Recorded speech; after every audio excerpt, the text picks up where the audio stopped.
আসসালামু আলাইকুম রহমতুল্লাহি ওবারাকাতু। আজকে একটি কবিতা আবৃত্তি করিব।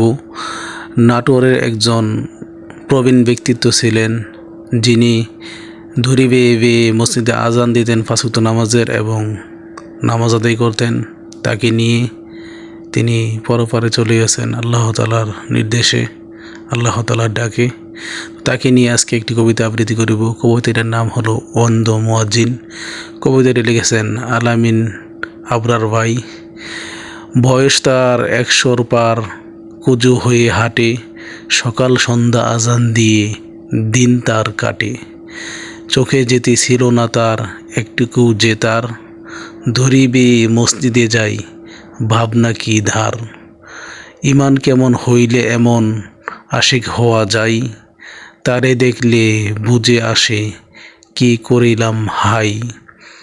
রাইয়ান ফুলের তাহার কবর, সাজাও মেহেরবান, তোমার নামে নামটা যে তার আব্দুর রহমান।